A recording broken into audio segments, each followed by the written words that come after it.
Hi friends, ಹೇಗಿದ್ದೀರಾ? ಸಚಿನ್ ತೆಂಡೂಲ್ಕರ್ ಅವರು Pakistan team ಪರ ಏಕೆ ಆಟವಾಡಿದ್ದರು? ಸಿನಿಮಾ ಶೂಟಿಂಗ್ ಮಾಡುವಾಗ ಈ ಕ್ಲಾಪ್ ಬೋರ್ಡನ್ನು ಯಾಕೆ ಬಳಸುತ್ತಾರೆ? ಮಜ್ಜಿಗೆ ಕುಡಿದರೆ ಮದ್ಯದ ಮತ್ತು ಕಡಿಮೆಯಾಗುತ್ತಾ? ಈ ರೀತಿಯ ಅನೇಕ ಇಂಟ್ರೆಸ್ಟಿಂಗ್ ಹಾಗೂ ನಾಲೆಡ್ಜಬಲ್ ಫ್ಯಾಕ್ಟ್ಸ್ಗಳನ್ನು ಈ ವಿಡಿಯೋದಲ್ಲಿ ಹೇಳ್ತೇನೆ. ವಿಡಿಯೋ ತುಂಬಾ ಇಂಟ್ರೆಸ್ಟಿಂಗ್ ಆಗಿರುತ್ತೆ. ಇದಕ್ಕಾಗಿ ಕೊನೆಯವರೆಗೂ ಸ್ಕಿಪ್ ಮಾಡದೆ ನೋಡಿ. ವಿಡಿಯೋ ಸ್ಟಾರ್ಟ್ ಮಾಡೋದಕ್ಕಿಂತ ಮುಂಚೆ ನಿಮ್ಮಲ್ಲಿ ಒಂದು ರಿಕ್ವೆಸ್ಟ್. ನಿಮ್ಮಲ್ಲಿ ಯಾರಾದರೂ ನಮ್ಮ ಚಾನಲನ್ನು ಇನ್ನೂ ಸಬ್ಸ್ಕ್ರೈಬ್ ಆಗಿಲ್ಲವಾದರೆ ಈ ಕೂಡಲೇ ಸಬ್ಸ್ಕ್ರೈಬ್ ಆಗಿ ಬೆಲ್ ಐಕಾನನ್ನು ಕೂಡ ಪ್ರೆಸ್ ಮಾಡಿ. Fact number 1. ಸಚಿನ್ ತೆಂಡೂಲ್ಕರ್ ವಿಶ್ವದ ಅತ್ಯುತ್ತಮ ಬ್ಯಾಟ್ಸ್ಮನ್. ಆದರೆ ಸಚಿನ್ ತೆಂಡೂಲ್ಕರ್ ಅವರು ಇಂಡಿಯನ್ ಕ್ರಿಕೆಟ್ ಟೀಮ್ ಸೇರುವುದಕ್ಕಿಂತ ಮುಂಚೆ ಪಾಕಿಸ್ತಾನ್ ಟೀಮ್ಗೋಸ್ಕರ ಫೀಲ್ಡಿಂಗ್ ಮಾಡ್ತಾರೆ. ಸಚಿನ್ ಅವರು ಈ ವಿಷಯವನ್ನು ತಮ್ಮ ಬಯೋಗ್ರಫಿ ಆದ ಪ್ಲೇಯಿಂಗ್ ಇಟ್ ಮೈ ವೇನಲ್ಲಿ ಹೇಳಿದ್ದಾರೆ. ಅದು 1987ರ ಜನವರಿ 20 ಮುಂಬೈನಲ್ಲಿ ಇಂಡಿಯಾ ವಿಸಸ್ ಪಾಕಿಸ್ತಾನ್ ಫ್ರೆಂಡ್ಲಿ ಮ್ಯಾಚ್ ನಡೆಯುತ್ತಿರುತ್ತೆ. ಅದರಲ್ಲಿ ಪಾಕಿಸ್ತಾನ್ ಟೀಮ್ನ ಇಬ್ಬರು ಸೀನಿಯರ್ ಆಟಗಾರರಾದ ಜಾವಿದ್ ಮಿಯಾಂದತ್ ಹಾಗೂ ಅಬ್ದುಲ್ ಖಾದಿರ್ ಅವರು ರೆಸ್ಟ್ ತೆಗೆದುಕೊಳ್ಳಲು ಹೋಟೆಲ್ಗೆ ಹೋಗ್ತಾರೆ. ಪ್ಲೇಯರ್ಸ್ ಕಡಿಮೆ ಇರುವುದರಿಂದ ಸಚಿನ್ ಅವರನ್ನು 50 ನಿಮಿಷಗಳ ಕಾಲ ಪಾಕಿಸ್ತಾನ್ ಟೀಮ್ ಪರ ಫೀಲ್ಡಿಂಗ್ ಮಾಡಲು ಕರೆದುಕೊಳ್ತಾರೆ. ಈ ಫ್ಯಾಕ್ಟ್ ನಿಮಗೆ ಮೊದಲೇ ಗೊತ್ತಿದ್ರೆ ಕೆಳಗಡೆ ಕಮೆಂಟ್ಸ್ನಲ್ಲಿ ತಿಳಿಸಿ. Fact number 2. ಈ ಫೋಟೋದಲ್ಲಿರುವ ಯುವತಿಯ ಹೆಸರು ಶ್ರೇಯಾ ಸಿದ್ದನಗೌಡ. ಈ ಯುವತಿ ತನಗೆ 19 ವರ್ಷ ವಯಸ್ಸಿದ್ದಾಗ ಒಂದು ರೋಡ್ ಆಕ್ಸಿಡೆಂಟ್ನಲ್ಲಿ ತನ್ನ 2 ಕೈಗಳನ್ನು ಕಳೆದುಕೊಳ್ತಾಳೆ. ಆದರೆ ಅದೇ ಸಮಯದಲ್ಲಿ ಸಚಿನ್ ಎಂಬ ಯುವಕ ಮೆದುಳಿನ ವ್ಯಾಧಿಯಿಂದ ಸತ್ತು ಹೋಗ್ತಾನೆ. ಆ ಯುವಕ ಸಾಯುವಾಗ ತನ್ನ 2 ಕೈಗಳನ್ನು ಶ್ರೇಯಾಗೆ ದಾನ ಮಾಡಲು ನಿರ್ಧರಿಸಿ ಸತ್ತು ಹೋಗ್ತಾನೆ. 25 ಸರ್ಜನ್ಸ್ ಹಾಗೂ 20 ಸ್ಟಾಫ್ ಮೆಂಬರ್ಸ್ ಸೇರಿ 13 ಗಂಟೆಗಳ ಕಾಲ ಆಪರೇಷನ್ ಮಾಡಿ ಸಚಿನ್ ಕೈಗಳನ್ನು ಶ್ರೇಯಾಗೆ ಜೋಡಿಸುತ್ತಾರೆ. ಇಲ್ಲಿ ಆಶ್ಚರ್ಯಗೊಳಿಸುವ ವಿಷಯವೇನೆಂದರೆ ಸಚಿನ್ ಕೈಗಳು ಡಾರ್ಕ್ ಕಲರ್ನಲ್ಲಿದ್ದವು. ಆದರೆ ಸಚಿನ್ ಕೈಗಳನ್ನು ಜೋಡಿಸಿದ ಕೆಲವು ದಿನಗಳ ನಂತರ ಆ ಕೈಗಳು ಶ್ರೇಯಾ ಸ್ಕಿನ್ ಟೋನ್ ಕಲರ್ಗೆ ಮಾರ್ಪಾಡಾಗುತ್ತವೆ. Fact number 3. ಪ್ರಪಂಚದಲ್ಲಿ ಅನೇಕ ರೀತಿಯ ಕ್ರೀಡೆಗಳಿವೆ. ಈ ಕ್ರೀಡೆಗಳಲ್ಲಿ ನಾವು ಹೆಚ್ಚಾಗಿ ಓಡಬೇಕಾಗುತ್ತೆ. ಆದರೆ ನಿಮಗಿದು ಗೊತ್ತಾ? ಲಿಯೋನಾಲ್ ಮೆಸ್ಸಿ ಅವರು ಒಂದು ಫುಟ್ಬಾಲ್ ಮ್ಯಾಚ್ನಲ್ಲಿ ಆವ್ರೇಜ್ ಆಗಿ 7.6 ಕಿಲೋಮೀಟರ್ ಓಡುತ್ತಾರೆ ಮತ್ತು ಕ್ರಿಸ್ಟಿಯಾನೋ ರೊನಾಲ್ಡೋ ಅವರು 8.3 ಕಿಲೋಮೀಟರ್ ಓಡುತ್ತಾರೆ.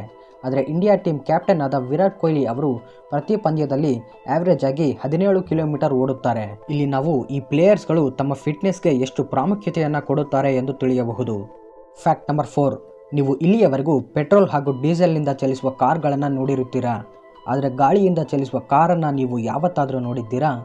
ಮೋಟಾರ್ ಡೆವಲಪ್ಮೆಂಟ್ ಇಂಟರ್ನ್ಯಾಷನಲ್ ಎಂಬ ಫ್ರೆಂಚ್ ಕಂಪನಿ ಗಾಳಿಯಿಂದ ಚಲಿಸುವ ಕಾರನ್ನು ತಯಾರಿಸಿದ್ದಾರೆ. ಈ ಕಾರ್ನಲ್ಲಿ ಏರ್ ಚೇಂಬರ್ ಎಂಬ ಪಾರ್ಟ್ ಇರುತ್ತೆ. ಈ ಏರ್ ಚೇಂಬರ್ ಏರ್ ಪಂಪ್ ಸಹಾಯದಿಂದ ಗಾಳಿ ತುಂಬಿಕೊಳ್ಳುತ್ತೆ. ಹೀಗೆ ಗಾಳಿ ತುಂಬಿಕೊಂಡಾಗ ಕಾರಿನಲ್ಲಿರುವ ಎಂಜಿನ್ ಗಾಳಿಯನ್ನು ಬಳಸಿಕೊಂಡು ಕಾರ್ ಚಲಿಸುವಂತೆ ಮಾಡುತ್ತೆ. ಟಾಟಾ ಗ್ರೂಪ್ ಕಂಪನಿಯವರಿಗೆ ಈ ಕಾನ್ಸೆಪ್ಟ್ ಇಷ್ಟವಾಗಿ MDI ಕಂಪನಿಯೊಂದಿಗೆ ಒಪ್ಪಂದ ಮಾಡಿಕೊಂಡಿದ್ದಾರೆ. ಈ ಕಾನ್ಸೆಪ್ಟನ್ನು ಬಳಸಿಕೊಂಡು ಟಾಟಾ ಕಂಪನಿಯವರು 5 ಸೀಟುಗಳುಳ್ಳ ಕಾರನ್ನು ತಯಾರಿಸಲಿದ್ದಾರೆ.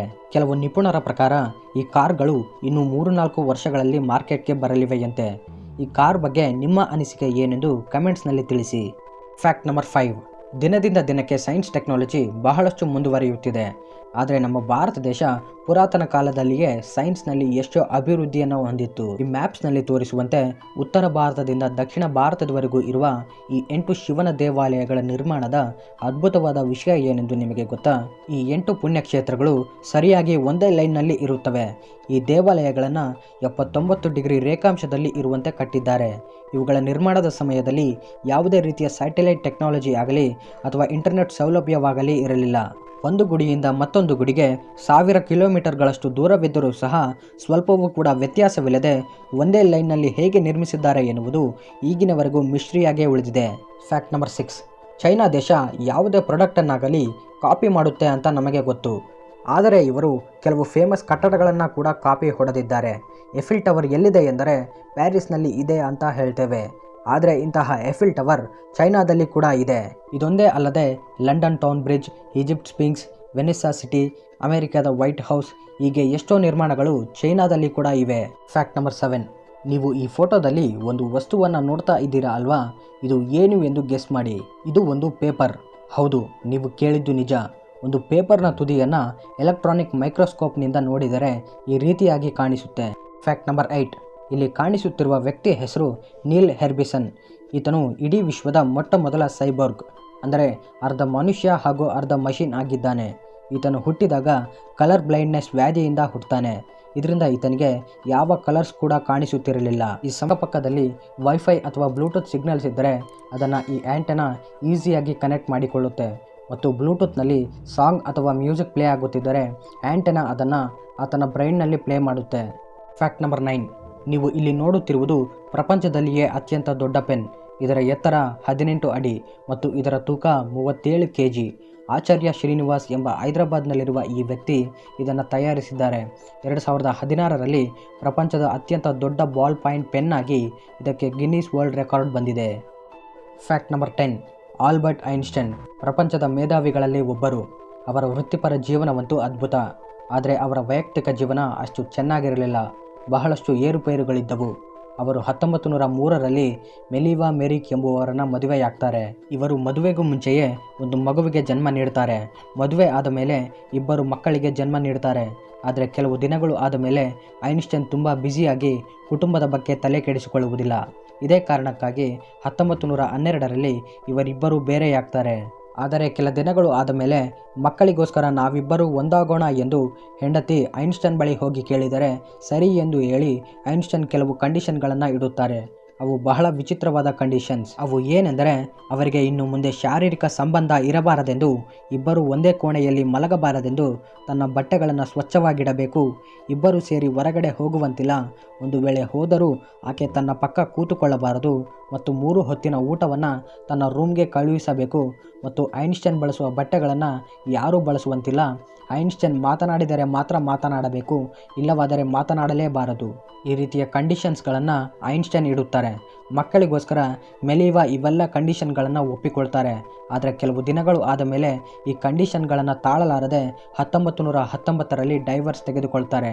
ಆದರೆ ಅದೇ ವರ್ಷ ಐನ್ಸ್ಟೈನ್ ಅವರು ತನ್ನ ಚಿಕ್ಕಪ್ಪನ ಮಗಳು ಎಲ್ಸಾ ಎಂಬುವವಳನ್ನು ಮದುವೆಯಾಗ್ತಾರೆ. ಆದರೆ ಆಕೆ ಐನ್ಸ್ಟೈನ್ಗೆ ತಂಗಿ ಆಗ್ತಾಳೆ.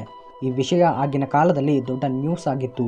1920ರಲ್ಲಿ ಐನ್ಸ್ಟೈನ್ಗೆ ನೊಬೆಲ್ ಪ್ರೈಸ್ ಬಂದಾಗ ಪ್ರೈಸ್ ಮನಿ ಎಲ್ಲವನ್ನ ಡೈವರ್ಸ್ ಸೆಟಲ್ಮೆಂಟ್ ಪ್ರಕಾರ ತನ್ನ ಮೊದಲನೆಯ ಹೆಂಡತಿಗೆ ಕೊಟ್ಟು ಬಿಡ್ತಾರೆ. ಐನ್ಸ್ಟೈನ್ ಇಟ್ಟ ರೂಲ್ಸ್ಗಳ ಬಗ್ಗೆ ನಿಮ್ಮ ಅಭಿಪ್ರಾಯ ಏನೆಂದು ಕೆಳಗಡೆ ಕಮೆಂಟ್ಸ್ನಲ್ಲಿ ತಿಳಿಸಿ. Fact number 11. ನಮ್ಮ ಭಾರತದಲ್ಲಿ ಯಾವುದಾದ್ರೂ ಹಬ್ಬ ಅಥವಾ ಗೌರ್ಮೆಂಟ್ ಹಾಲಿಡೇಸ್ಗಳು ಸಂಡೇ ಅಥವಾ ಸೆಕೆಂಡ್ ಸ್ಯಾಟರ್ಡೆ ದಿನದಂದು ಬಂದರೆ ಅನೇಕ ಜನರು ಒಂದು ದಿನ ರಜೆ ಹೋಯಿತು ಅಂತ ಬಾಧೆ ಪಡ್ತಾರೆ. ಆದರೆ ಜಪಾನ್ ಪ್ರಜೆಗಳು ಹೀಗೆ ಬಾಧೆ ಪಡುವುದಿಲ್ಲ.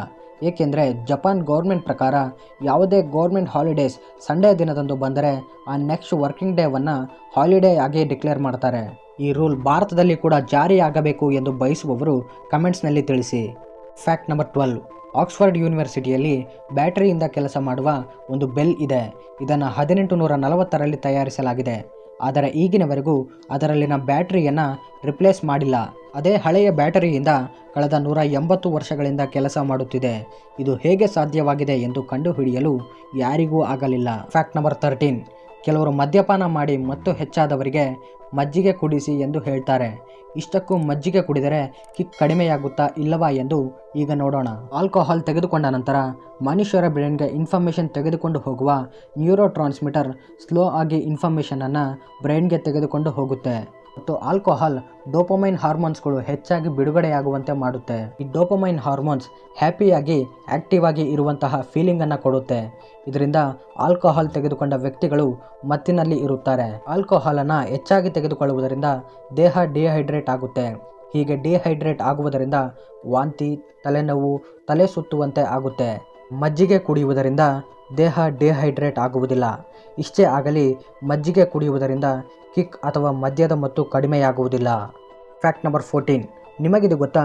ಗೂಗಲ್ ಇಮೇಜಸ್ನಲ್ಲಿ 2415433903 ಈ ನಂಬರನ್ನು ಟೈಪ್ ಮಾಡಿ ಸರ್ಚ್ ಮಾಡಿದರೆ ರೆಫ್ರಿಜಿರೇಟರ್ನಲ್ಲಿ ತಲೆ ಇಟ್ಟವರ ಫೋಟೋಗಳು ಕಾಣಿಸುತ್ತವೆ. ಒಂದು ಬಾರಿ ಗೂಗಲ್ ಇಮೇಜಸ್ನಲ್ಲಿ ಈ ನಂಬರನ್ನು ಟೈಪ್ ಮಾಡಿ ಸರ್ಚ್ ಮಾಡಿ ನೋಡಿ. Fact number 15. ಸಿನಿಮಾ ಶೂಟಿಂಗ್ ಮಾಡುವಾಗ ಈ ಕ್ಲಾಪ್ ಬೋರ್ಡ್ಗಳನ್ನು ಯಾಕೆ ಬಳಸುತ್ತಾರೆ ಅಂತ ಗೊತ್ತಾ? ಕೆಲವರಿಗೆ ಈ ವಿಷಯ ಗೊತ್ತಿರಬಹುದು, ಕೆಲವರಿಗೆ ಗೊತ್ತಿರುವುದಿಲ್ಲ. ಸಾಮಾನ್ಯವಾಗಿ ಸಿನಿಮಾ ಶೂಟಿಂಗನ್ನು ಕಲಾವಿದರ ಡೇಟ್ಸ್, ಶೂಟಿಂಗ್ ಲೊಕೇಶನ್ ಹೀಗೆ ಕೆಲವು ಅಂಶಗಳನ್ನು ಬೇಸ್ ಮಾಡಿಕೊಂಡು ಸಿನಿಮಾಗೆ ಸಂಬಂಧಿಸಿದ ಸೀನ್ಗಳನ್ನು ಒಂದು ಆರ್ಡರ್ನಲ್ಲಿ ತೆಗೆಯದೆ ಅನುಕೂಲತೆಗೆ ತಕ್ಕಂತೆ ತೆಗೆಯುತ್ತಾರೆ. ಹೀಗೆ ಶೂಟಿಂಗ್ ಮಾಡುವಾಗ ಕ್ಲಾಪ್ ಬೋರ್ಡ್ನಿಂದ ಕ್ಲಾಪ್ ಮಾಡಿ ಶೂಟಿಂಗ್ ಮಾಡ್ತಾರೆ. ಆ ಕ್ಲಾಪ್ ಬೋರ್ಡ್ ಮೇಲೆ date, location, scene number, take number, shot number, day ಅಥವಾ ನೈಟ್ ಹೀಗೆ ಎಲ್ಲ ಡೀಟೇಲ್ಸನ್ನು ಕ್ಲಾಪ್ ಬೋರ್ಡ್ ಮೇಲೆ ಬರೆದಿರುತ್ತಾರೆ. ಈ ಕ್ಲಾಪ್ ಬೋರ್ಡ್ ಮೇಲೆ ಬರೆದಿರುವ ಡೀಟೇಲ್ಸ್ಗಳಿಂದ ಸಿನಿಮಾ ಎಡಿಟರ್ಗೆ ಸೀನ್ಗಳನ್ನು ಆಯ್ದುಕೊಳ್ಳಲು ಮತ್ತು ಸರಿಯಾದ ಕ್ರಮದಲ್ಲಿ ಸೀನ್ಗಳನ್ನು ಎಡಿಟ್ ಮಾಡಲು ಅನುಕೂಲವಾಗುತ್ತೆ. ಇಷ್ಟೇ ಅಲ್ಲದೆ ಈ ಕ್ಲಾಪ್ ಬೋರ್ಡ್ ಹೊಡೆದಾಗ ಬರುವ ಶಬ್ದವು ವಿಜುವಲ್ಸ್ಗಳಿಗೆ ವಾಯ್ಸ್ ಮತ್ತು ಸೌಂಡನ್ನು ಸಿಂಕ್ ಮಾಡಲು ಅನುಕೂಲವಾಗುತ್ತೆ. ಒಂದೇ ಮಾತಲ್ಲಿ ಹೇಳಬೇಕೆಂದರೆ ಸಿನಿಮಾ ಶೂಟಿಂಗ್ ನಂತರ ಪೋಸ್ಟ್ ಪ್ರೊಡಕ್ಷನ್ ವರ್ಕ್ ನಡೆಯುತ್ತೆ, ಅಂದರೆ ಸಿನಿಮಾ ಎಡಿಟಿಂಗ್. ಈ ಎಡಿಟಿಂಗ್ ಕೆಲಸ ಮಾಡುವ ಎಡಿಟರ್ಗೆ ಎಡಿಟಿಂಗ್ ವರ್ಕ್ ಈಸಿ ಆಗಲು ಈ ಕ್ಲಾಪ್ ಬೋರ್ಡನ್ನು ಬಳಸುತ್ತಾರೆ. ಇವಾಗಿದ್ದವು ಈ ವಿಡಿಯೋದ ಫ್ಯಾಕ್ಟ್ಸ್. ಈ ವಿಡಿಯೋದಲ್ಲಿ ನೀವೇನಾದರೂ ಹೊಸ ವಿಷಯವನ್ನು ಕಲಿತುಕೊಂಡಿದ್ರೆ ಈ ವಿಡಿಯೋವನ್ನು ಲೈಕ್ ಮಾಡಿ, ನಿಮ್ಮ ಫ್ರೆಂಡ್ಸ್ ಹಾಗೂ ಫ್ಯಾಮಿಲಿ ಜೊತೆ ಶೇರ್ ಮಾಡಿ. ನಮ್ಮ RJ ಫ್ಯಾಕ್ಟ್ಸ್ ಇನ್ ಕನ್ನಡ ಚಾನಲನ್ನು ಸಬ್ಸ್ಕ್ರೈಬ್ ಮಾಡಿ. Thank you for watching.